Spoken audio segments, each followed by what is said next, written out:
Fala, meus unimores desse universo positivo. Juru tá com saudade de vocês. Vamos então aqui, para matar essa saudade, mesmo com essa distância, falar sobre os povos da África.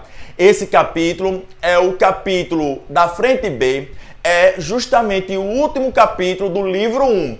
Então pega aí o livro 1, pega seu caderno para fazer todas as anotações sobre povos da África. Porque esse assunto aqui, ele cai bastante no Enem. Cai não, despenca no Enem. Sempre, desde 2009 até o ano de 2019, sempre tem uma questão sobre o negro lá na prova do Enem. Então vamos aprender sobre tudo, sobre a questão do negro no Brasil. Para começar aqui, nós vamos começar com uma crítica sobre a historiografia. Porque, olha aqui, a invisibilidade do negro na história brasileira. O negro, ele está invisível na nossa historiografia. Como é que o negro está invisível? Se o negro faz justamente parte da formação da sociedade brasileira. Se o negro faz parte da história do Brasil. Se 53% da população brasileira é composta, nesse caso, de negros. Porque para o IBGE, se considera negros também os pardos. Então, pardos e pretos, todo mundo faz parte dos negros no Brasil. Então nós somos a grande maioria da população brasileira, 53%. Mais de 100 milhões de habitantes no Brasil é negro. Como é que esse negro está invisível na nossa história? Por que isso aconteceu? O que é que está acontecendo? Hoje em dia ele ainda está invisível? São as perguntas que fazemos e deixo no ar, que serão todas respondidas nessa videoaula. Então, alunos, é o seguinte, nossa população brasileira corresponde a isso aqui tudo, é a grande maioria da população negra, sempre foi, desde Brasil Colônia. Então como é que esse negro está fora da história? Nos livros didáticos não trazia a história do negro. Eu mesmo estudei justamente em livros no qual o negro só aparecia na parte de Brasil Colônia. Brasil Colônia e escravo, depois sumia. E o negro, na época da República Brasileira, na República Velha, na Era Vargas, na ditadura, não se fala mais sobre o negro. Só se fala o negro, então, como sendo um objeto. Não trata o negro como sendo um ser humano. A historiografia brasileira cometeu muitos erros em relação a isso. Então, o negro só aparece, quando fala sobre tráfico negreiro, sobre a senzala, sobre a questão abolicionista. E depois? Depois some na história. O negro, então, ele está à margem da história brasileira. Ele está marginalizado. Então, existe um grande perigo de contar somente uma única história. Então, qual é a única história que se conta? O negro na época de Brasil Colônia. O negro na época de Brasil Colônia trabalhando para a lavoura de cana-de-açúcar, trabalhando para a mineração, trabalhando como escravo no café. É essa a historiografia sobre o negro no Brasil. Mas a história valorizando o negro, e o negro não teve história não, quer dizer que é só para falar sobre o negro na época de Brasil Colônia. E a história do negro antes de chegar no Brasil, o negro não teve história não. O negro só teve história a partir do século XV, a partir da chegada do branco europeu lá na África, a partir de trazer ele para cá. É essa grande interrogação que fica no ar.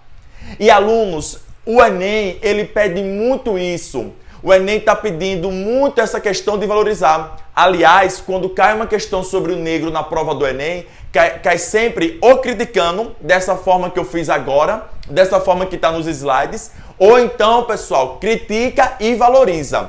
Então, é essa forma que o Enem traz sobre a história do negro.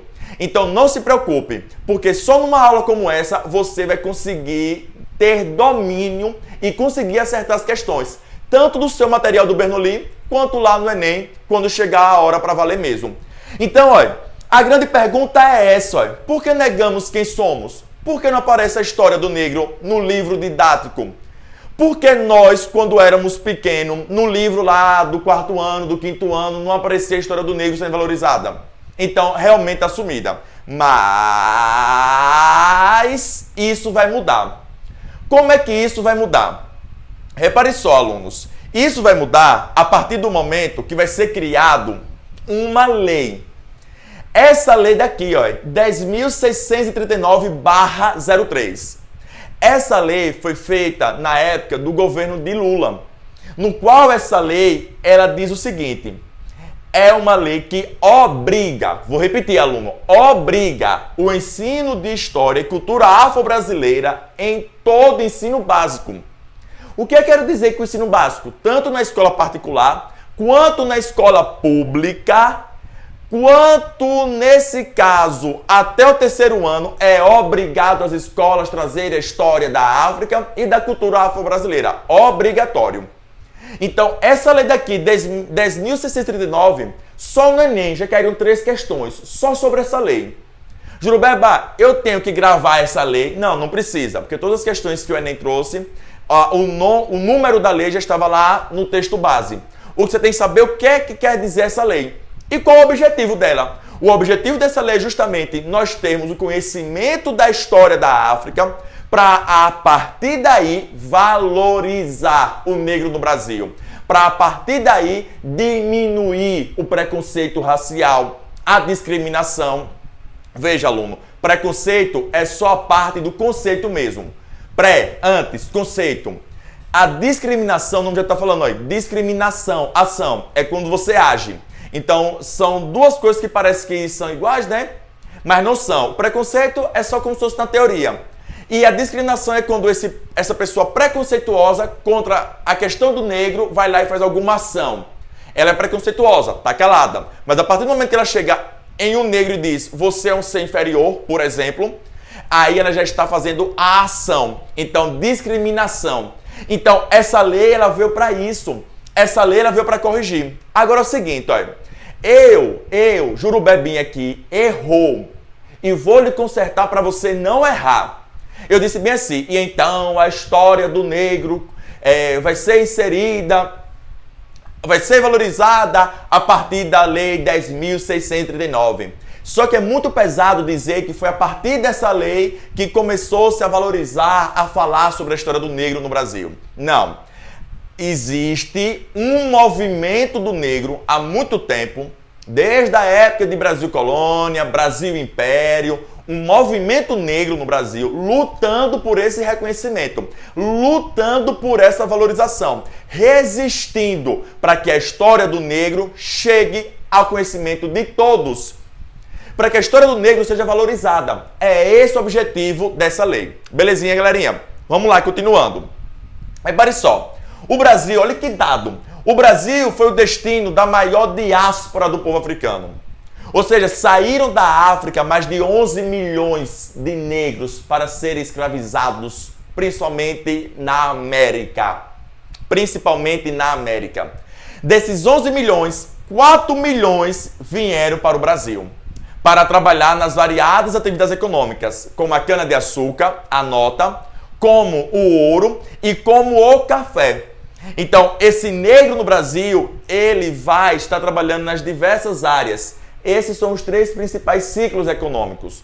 Então, aluno, olhe que número gigantesco nós vamos ter aqui. Olha que número gigantesco. 4 milhões de africanos vieram para o Brasil. Foram deslocados de forma obrigatória. Então, esses 4 milhões de africanos que vieram para o Brasil, vieram para trabalhar. E é por isso que eles constituem hoje a maior população brasileira. Olha outro dado que eu vou lhe informar agora. Anota. O Brasil, hoje em dia, é o segundo maior país onde se concentra negros no mundo. Só quem ganha para nós é a Nigéria, só. Então nós temos, como falei no início da aula, 100 milhões de negros no Brasil. Então, alunos, nós temos que estudar. No que é que nós temos que estudar? Sobre essa cultura afro-brasileira. Olha só quanto esses negros africanos influenciaram na nossa cultura, na nossa linguagem, na nossa culinária. Nós temos que conhecer isso, que nós não conhecemos. Nós temos que conhecer a literatura africana. Nós temos que conhecer a poesia africana. Temos que valorizar a sua oralidade. Temos que fazer isso. Então, olhe quantas palavras estão no nosso vocabulário. Do cotidiano. Pare só. Acarajé, agogô, instrumento musical, batuque. Quem não fala? Você é aluno. Não fala não, ei, vamos fazer um batuque ali rapidinho, aí no intervalo do Animais.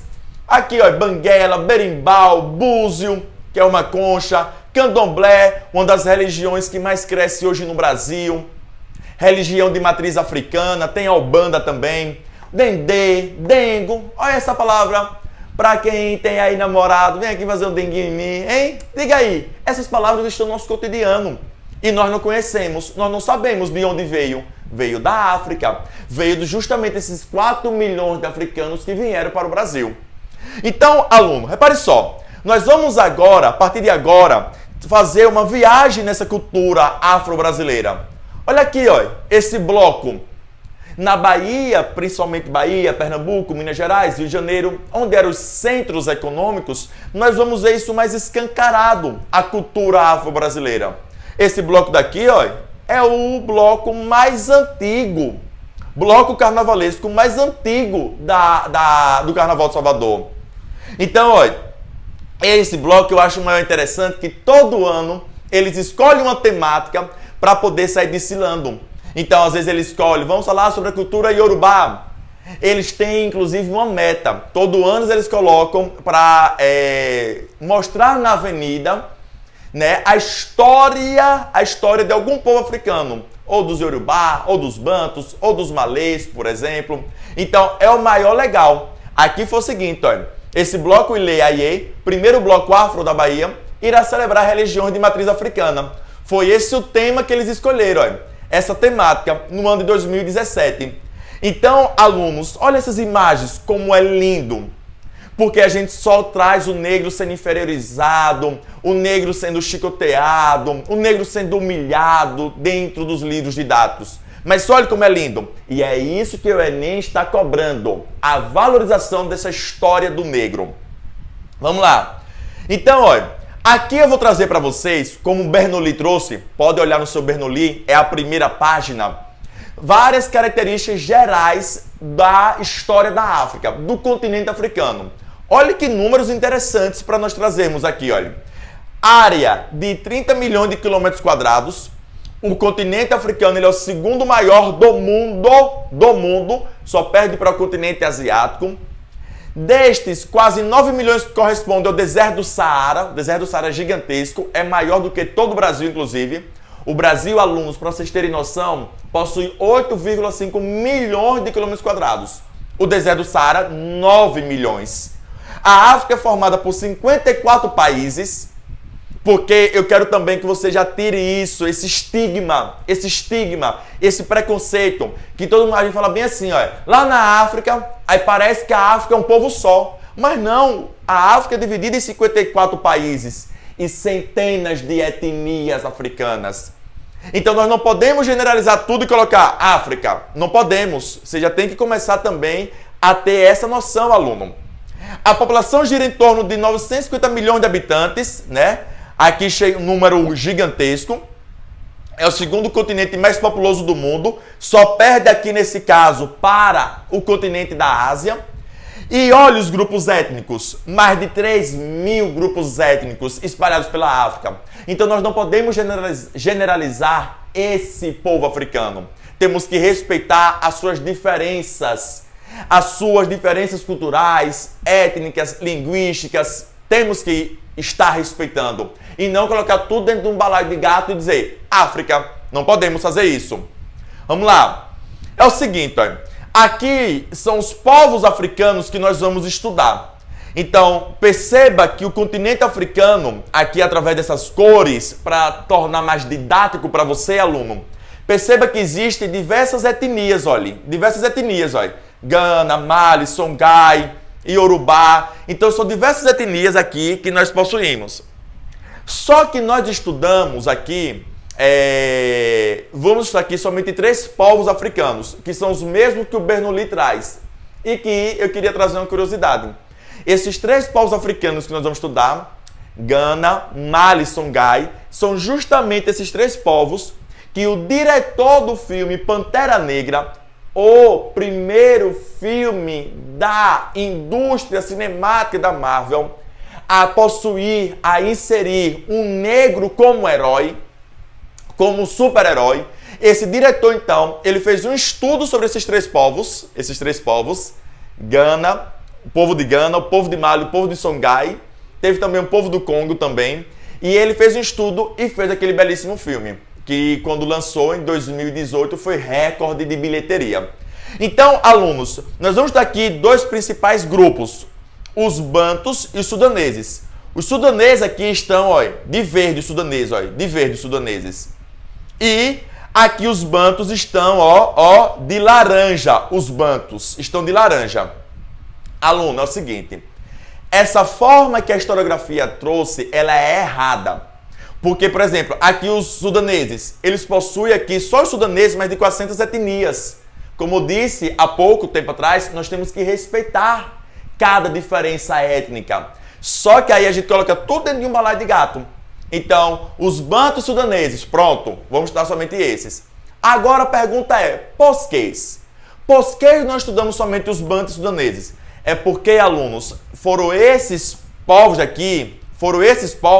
que vieram principalmente para o Brasil. Então, daqui eles eram escravizados para enviar para a América. Então, eles iam desse litoral. Por isso que nós estudamos, por isso que o Enem só cobra esses povos. O Enem não cobra aqui, por exemplo, os egípcios ou os povos do norte, não. Só daqui, dessa região.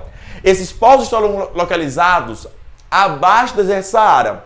Esse aqui, ó, os sudaneses, esse de verdes, estão pegando o deserto do Saara e o Sahel. O que é o Sahel, Jurubeba? O Sahel é uma região limítrofe, uma região pequena, entre o deserto do Saara e as grandes florestas equatoriais que existem. Então, ela é uma transição. Pronto, aluno. É justamente onde está a famosa savana africana, que corresponde para nós, aqui do Brasil, às mesmas características do Cerrado.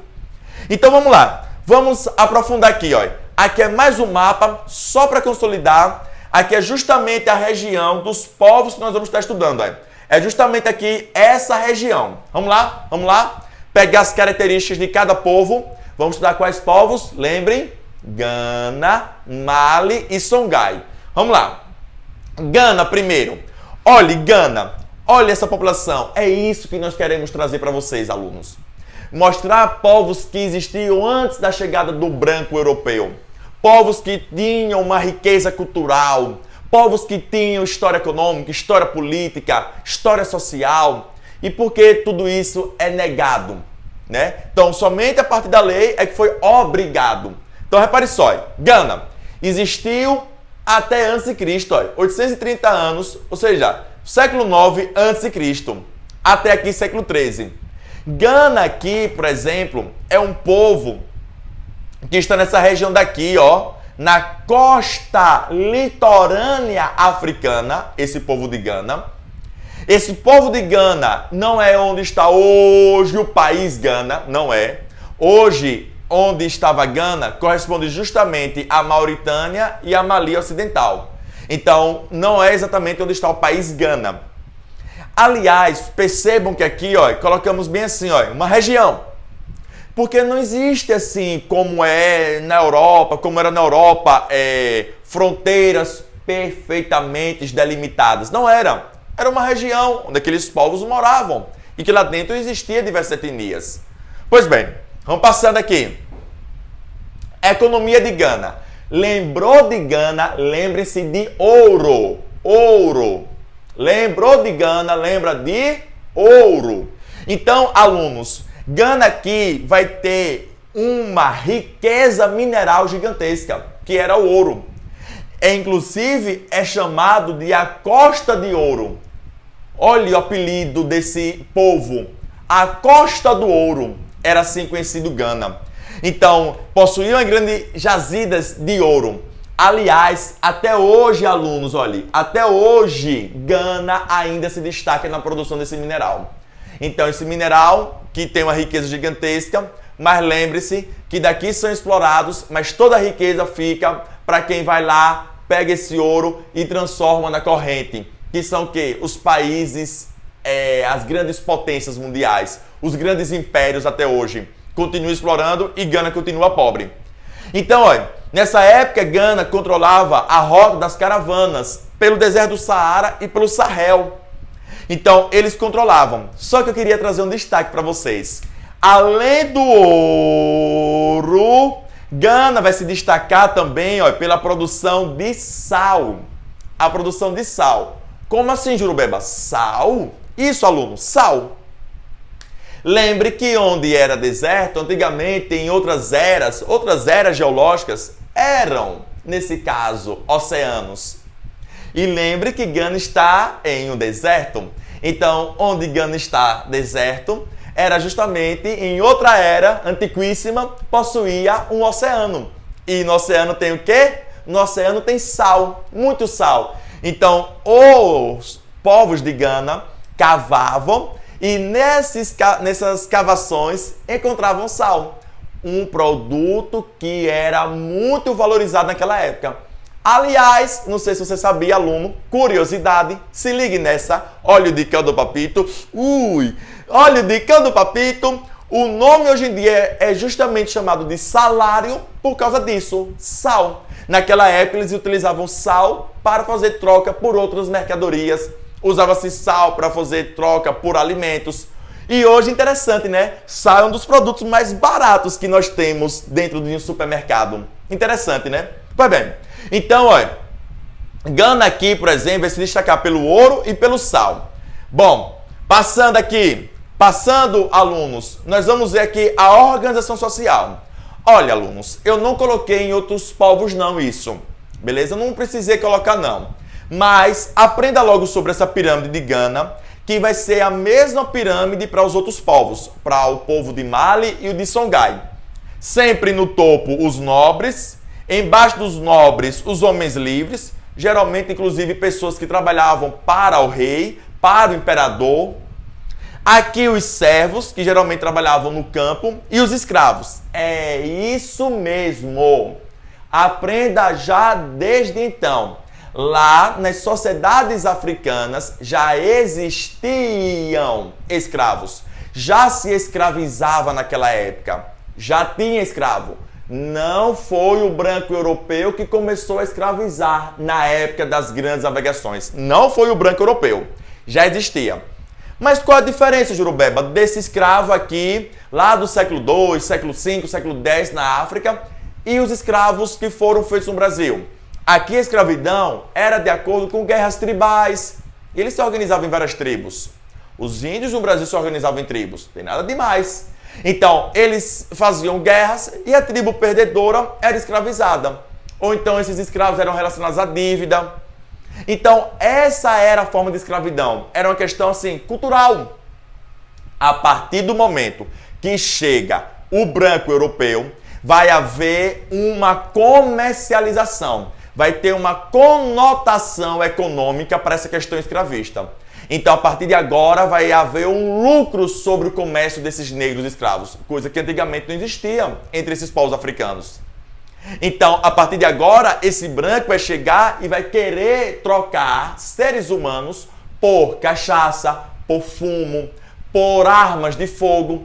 Então, a partir de agora, por exemplo, um chefe de uma tribo africana recebia do branco português armas, cachaça e fumo.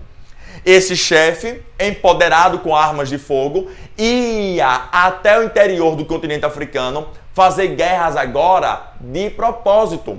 Guerras agora que vão estimular a produção de negros escravos, de seres humanos. É isso que a partir de agora vai existir. Então, aluno, era uma sociedade onde o imperador era chamado de Gana, por isso o nome desse império, Império de Gana, porque era o nome do imperador, e era uma sociedade estratificada. O que é isso, Jurubeba, estratificada? Não esqueça, estratificada é a mesma coisa de estamental, ou seja, não possui mobilidade social. Nasceu nobre, morre nobre, nasceu escravo, morre escravo. Vamos lá. Gana aqui, o seu declínio. O seu declínio se deu por instabilidades políticas internas. Brigas internas. Brigas, nobres brigando pelo poder, por exemplo. Gana formou um dos grandiosos impérios que o mundo já viu. É porque, como eu lhe disse, assim, você se assusta. Como é, Jurubeba? Como assim formou um grandioso império? É porque a gente não estuda. Mas Gana foi um grandioso império, assim como foi o Egito lá na Idade Antiga. Bom, e aí, devido a brigas internas, vai perdendo poder e vai se fragmentar. Agora, uma coisa interessante é que Gana se recusava a seguir a religião islâmica. Eles não aderiram ao islamismo, certo? Não aderiram. Apesar que depois eles se resistem, mas depois viram, mas no momento não aderiram ao islamismo, à religião islâmica. Lembre, alunos, se não sabe, lembrem-se que os povos árabes vão sair para um processo de jihad durante a Idade Média. Para ser exato, a partir do século VIII, os árabes saem pelo mundo para conquistar os infiéis. Então, todo aquele que não era da religião islâmica, os árabes queriam conquistar. Tentaram conquistar Gana, mas Gana resistiu. Gana só caiu porque um outro império chamado Mali, que era seu vizinho, conseguiu se tornar mais forte e o imperador Sundiata Keita foi lá, invadiu Gana, conquistou Gana, dominou Gana. Então, a partir de agora, nós vamos estudar sobre o Mali. Então, alunos, perceba que a região do Mali, perceba que a região do Mali, está justamente onde estava o Império de Gana. Eles conquistaram e, além disso, ampliaram para outras regiões, foram ampliando para outras regiões. Então, Mali, a partir de agora, é um dos povos que se destaca entre as várias sociedades africanas. Então, Mali vai florescer entre os séculos XIII, justamente logo após a queda de Gana, até o século XVI. O imperador foi Sundiata Keita. Ele vai ser justamente conhecido como Rei Leão, devido à sua força, devido a seu poderoso exército. O Rei Leão, feroz, ágil. Sundiata Keita vai então formar o grandioso Império de Mali. Na economia, aluno, perceba, esse assunto não tem nada de difícil. Se você achar esse assunto difícil, não ache. Porque esse assunto, você vai perceber que eles são semelhantes. Se Gana tinha ouro e Mali conquistou Gana, qual é a base econômica de Mali? Vá, me responda, vá. Isso, acertou. Hi-Fi. Acertou. Bota aí faça aí um print, vá, de juru. Faça aí um print assim do Hi-Fi, vá. Tirou o print, de novo. Posta aí, me marque aí. Vá, aluno, pra gente dar esse alto astral aí, história com juru. Então, se Gana tinha ouro, Mali conquistou Gana. Base econômica de Mali, o ouro. Isso mesmo, acertou. Então, Mali aqui vai ter como base econômica o ouro. Olhe, antes, lembre bem assim, Gana era somente isso aqui, Gana, Olha o quanto Mali, o Sundiata Keita, conseguiu expandir. Então, nessa época, ele se expande de forma extraordinária. Olha isso aqui, aluno, que eu coloquei para você, que a gente só pensa o quê? A África é só miséria.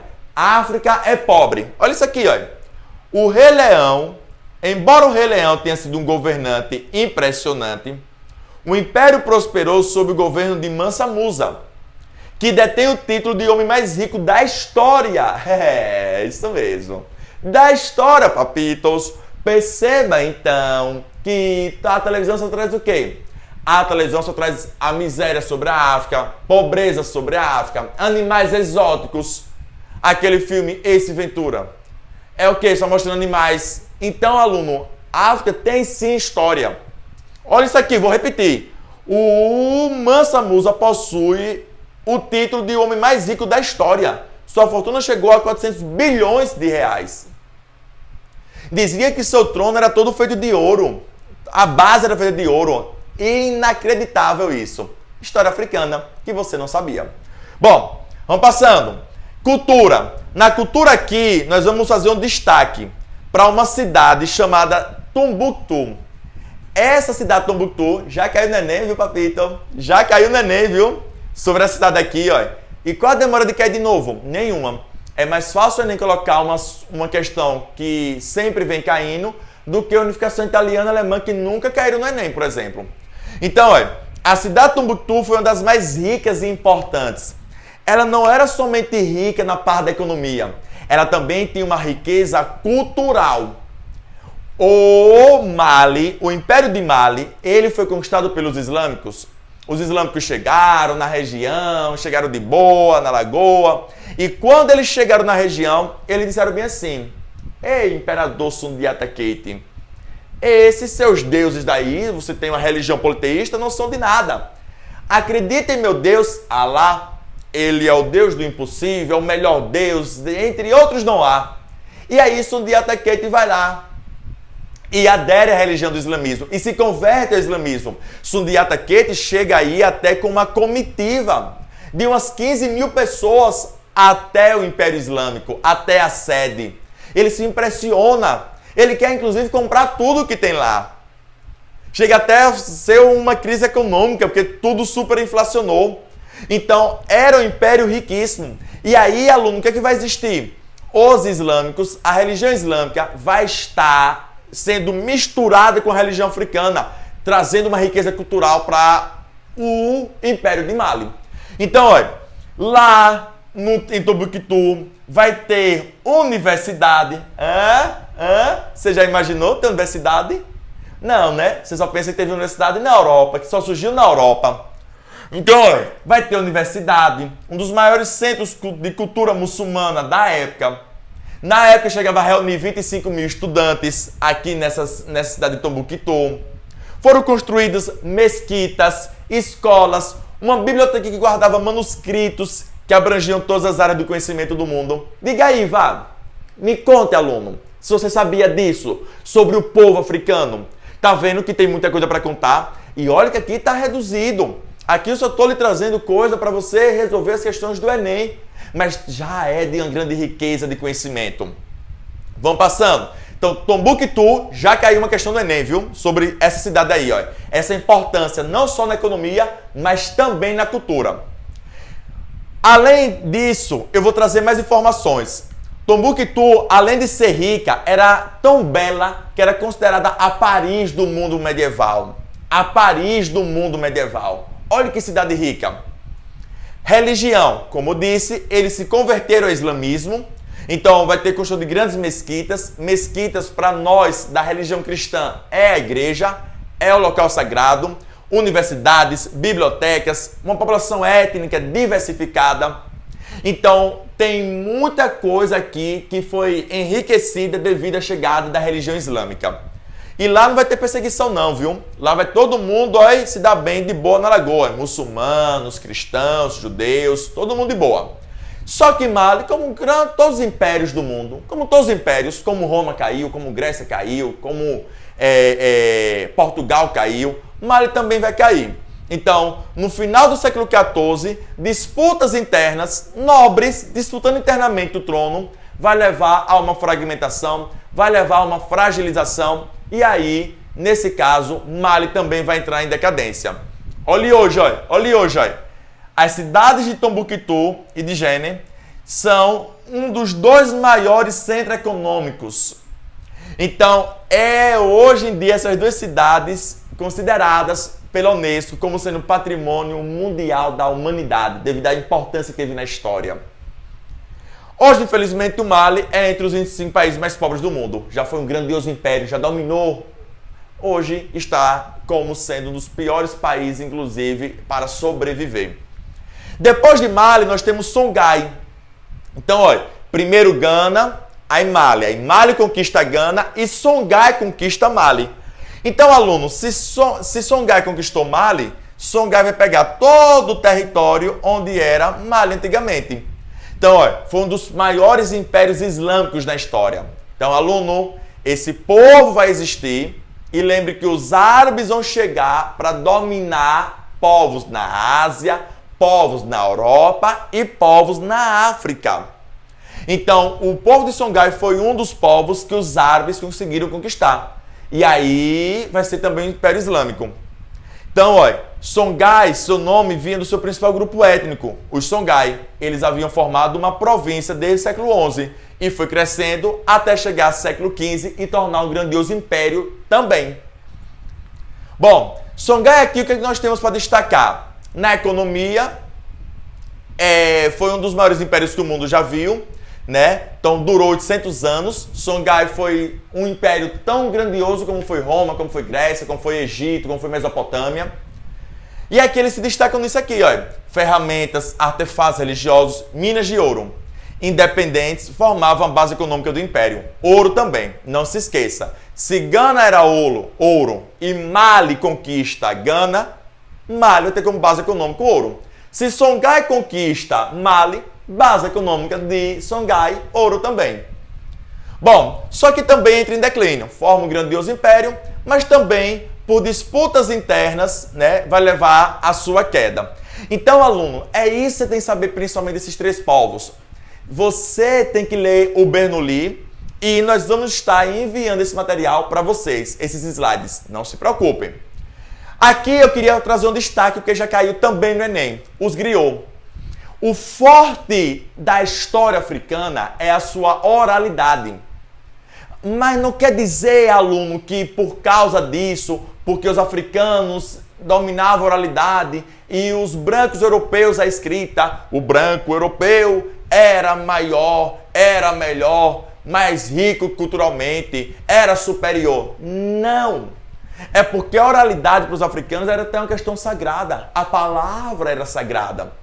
E aí, uma figura importante dentro das sociedades africanas, de várias etnias, várias, não é somente uma não, existia a figura do griot.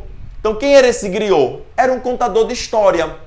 Geralmente era o homem mais velho daquela tribo, e ele, através de histórias, poesias, ia passando os mitos para os outros seus da comunidade. Mitos, histórias, lendas. Então foi assim, é assim, aliás, que nós conhecemos a história africana, através da sua oralidade. Eles não dominavam a escrita naquela época. Por isso que muita coisa, inclusive, se perdeu pela história. Era oralidade. Então, olha, na imagem é uma imagem atual. Na imagem, vemos um griot e as crianças ao redor escutando suas histórias. No passado, os griots eram procurados por muitos reis africanos para trabalharem como professores de seus filhos. Eles ensinavam arte, conhecimento de planta, tradições, lenda, religião. Então, era bastante importante na sociedade africana. E hoje no Brasil, temos sociedades organizadas que são chamadas de griot também. Vamos lá. Aqui, ó, um pouquinho, aluno, um pouquinho só da nossa cultura africana, que foi influenciada na historiografia brasileira, na história do Brasil. Então, nós temos a capoeira. Se engana a pessoa que pensa que a capoeira veio da África. Não, a capoeira foi criada no Brasil pelos negros escravos africanos. A capoeira era uma forma de resistência. Quando esse negro queria fugir, ele não tinha armas, não tinha faca, só tinha o seu corpo para se defender. Então, através do seu corpo, da sua mão, da sua perna, eles lutavam quando queriam fugir. Fugiam geralmente para os quilombos. Então, a capoeira era uma forma de eles resistirem à escravidão, desde a época de Brasil Colônia. Era a forma que eles tinham para lutar, a capoeira. Aqui, o maracatu. O maracatu é uma das principais danças, música lá de Pernambuco. Então, também influência dos africanos do Brasil. O maracatu é uma manifestação do folclore brasileiro que envolve dança e música. Suas origens são incertas, mas relacionam-se com o candomblé e com a coroação dos reis do Império do Congo. Olha aqui, alunos, olhem. Candomblé, uma imagem de candomblé, a casa de Pai Anderson, lá no Rio de Janeiro, cortejo do rei e da rainha na cidade de Uberlândia. Esse cortejo, perceba, se não é semelhante a esse quadro de Rugendas, onde eles estão celebrando justamente aqui uma manifestação religiosa. E aí eles misturavam a manifestação religiosa deles com a cristã. Então, alunos, é isso que eu trago para vocês. Agora, vocês peguem o material de vocês, dê uma lida e essa aula vai ficar salva. Se precisar voltar para poder ter mais informação, quiser tirar dúvida, é só mandar para nós. Nós do time Uni estamos aqui para dar toda a assistência a vocês vestibulandos. Um beijo de papito, vamos ficando por aqui. High five!